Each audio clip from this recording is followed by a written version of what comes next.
also known as the Green Mama.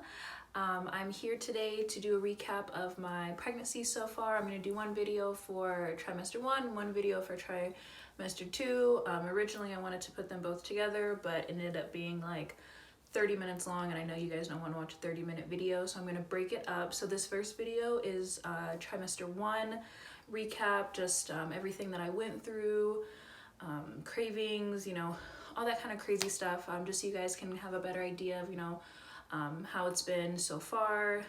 So enjoy. This is trimester 1. The first trimester was really, really tough. I had horrible morning sickness, horrible migraines. I actually ended up losing about 10 to 15 pounds. It was just really crazy. I was working at a hotel at that time, and I had my shifts were at 7 a.m., 7 to 3:30, and it was the hardest thing that I had to do, waking up and getting ready right away. And normally that's what people do. You have shift at 7, you wake up at 5:30 or, whatever, get ready, go to work, you're fine. It was not fine for me. Brushing my teeth in the morning was a chore. I got sick almost every day. And then even once I got to work, standing on my feet for so long because I was doing front desk at the time, it was not easy for me. I was very sick. I had to take a lot of breaks. I had to tell my managers pretty much right away because of all the breaks that I was taking. I didn't want to, get in trouble or anything like that. So I did tell them that I was pregnant. And thankfully they were actually able to switch my shifts. I started working the night shifts, which really, really helped. Being able to wake up and relax a little bit, kind of stay in bed for at least an hour, hour and a half before I got up and started moving really, really, really helped. So if you have that luxury where you can wake up and then kind of relax and then start getting ready for work or school or whatever else you have to do, take that time, because that definitely helped me. Another really good thing that I learned during my pregnancy, because my morning sickness was so bad, was to wait to take my prenatals. I would wake up and take those right away, maybe with a piece of toast or some crackers, but usually I would just take them, brush my teeth and then take my prenatals. And the doctor told me that could contribute to my nausea. So I started doing that at night right before I went to sleep, and that also helped really well. So definitely keep that in mind. Outside of morning sickness, I did get really bad headaches a lot. I always got bad headaches. I used to get migraines, from high school. I always would get headaches at least once a week. It was pretty bad, but once I found out I was pregnant, I noticed that they definitely came in a lot heavier. And because you're pregnant, you can't take aspirin, you can't take ibuprofen or anything like that. So it was just Tylenol. And even with the Tylenol, you can only take up to 1,000 milligrams every 6 hours. So, for me, I'm used to taking a lot of medicine for my headaches because they were so strong. It was really hard for me to take, that little bit of medicine and hope that my headaches went away. Thankfully, my body got used to it and the headaches did go away, but that was pretty tough at the beginning as well. Another thing that I noticed in the first trimester, I was so tired. Like, tired doesn't even start to explain it. Like, extreme fatigue. I would wake up, chill out for a little bit, get up, take a shower, get dressed. By the time I got dressed and was about to leave, I was so tired already. It was so hard for me that first trimester to really do anything. Like, and it's because you're forming a new organ. You're actually making the placenta at the beginning because it's not there. So that's where all that extra energy is going, and it doesn't matter what I eat, what I drank. Like, I was just tired. And obviously I'm not trying to drink a lot of coffee. Well, I'm not really a coffee drinker anyways, but I don't do energy drinks. I really just drink Dr. Pepper, which does have caffeine in it, but not enough caffeine to like wake somebody up, So that extreme fatigue was not good. It got to the point where I even, asked my doctor, like, is this what like regular pregnancy fatigue is? Because it was so bad to me. I felt like I couldn't do anything. Like, I would sit up and just immediately want to go back to sleep. I would sleep, 10 and 12 hours a day. I just never felt so lazy in my life, and there was nothing I could do about it. I was just it was so crazy. I was so tired all the time and I felt so bad. I even visited my family in Washington in December around week, I want to say maybe week 5 or 6. And I was so excited to see everybody because, you know, I don't live in Washington, so I don't see my cousins that often. And I went up there to visit and see my grandma and grandpa, and I just pretty much slept the whole time.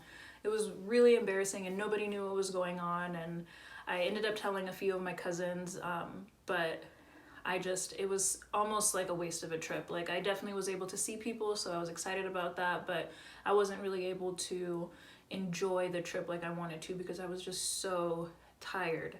And then it didn't help that not only was I having crazy morning sickness, a lot of headaches, so tired, but then the food aversions came in, and that kind of obviously contributed to the weight loss. I couldn't eat anything. Like, I'm from San Diego. I love Mexican food. Like, seriously, love Mexican food. I got, I want to say I got a Lolita's California burrito. One bite, couldn't do it. When I was in Seattle, Dick's Burgers is one of my favorite things to get every time I go to Seattle. One bite, had to throw it away. It was such a waste.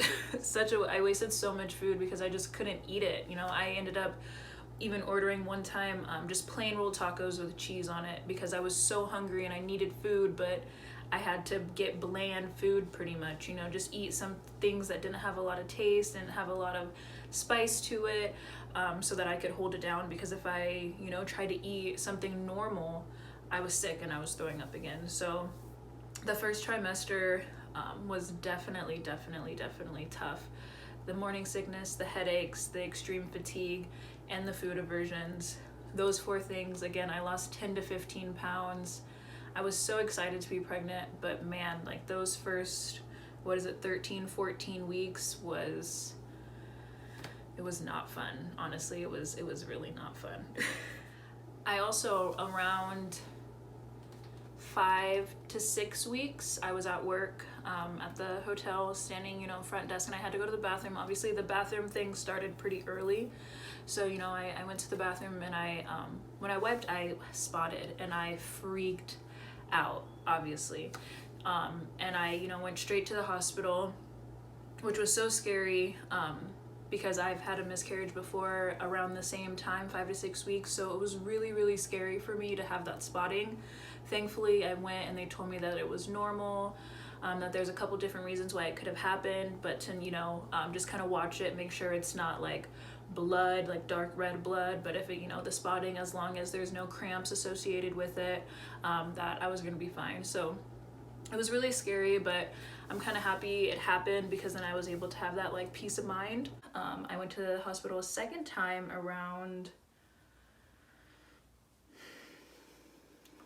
12 weeks, so like right at the end, maybe 11, 12 weeks, right at the end of my first trimester, because of severe dehydration. I was in Walmart, and it was an upstairs downstairs Walmart, so I took the elevator up with the cart, and as soon as the doors opened from the elevator, I like this heat hit me. And don't get me wrong, it was a lot hotter. Like, everybody said it was hotter up there, but for me specifically, it just felt like I walked into a sauna, and I was trying to like walk around, and every step I took, I could feel the energy leaving my body. It was so scary.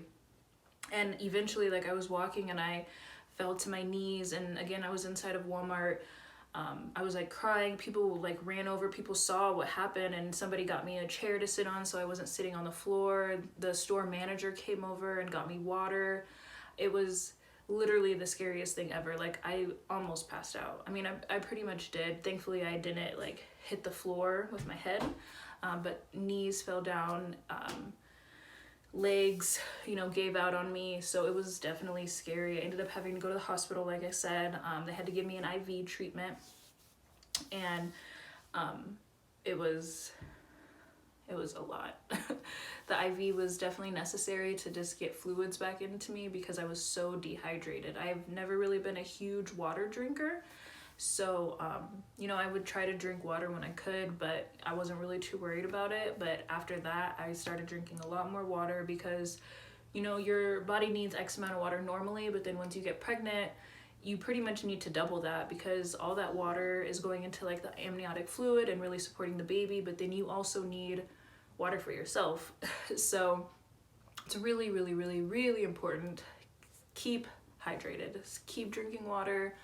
It's hard for me, I'm a Dr. Pepper addict, but drink as much water as you can. Try to, please, please, please try to drink as much water as you can.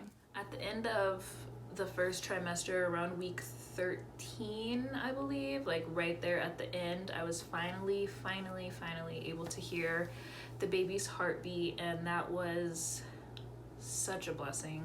One of my best friends was able to come with me to the appointment. I call him my honorary baby daddy because my baby daddy ghosted me, but that's for another video.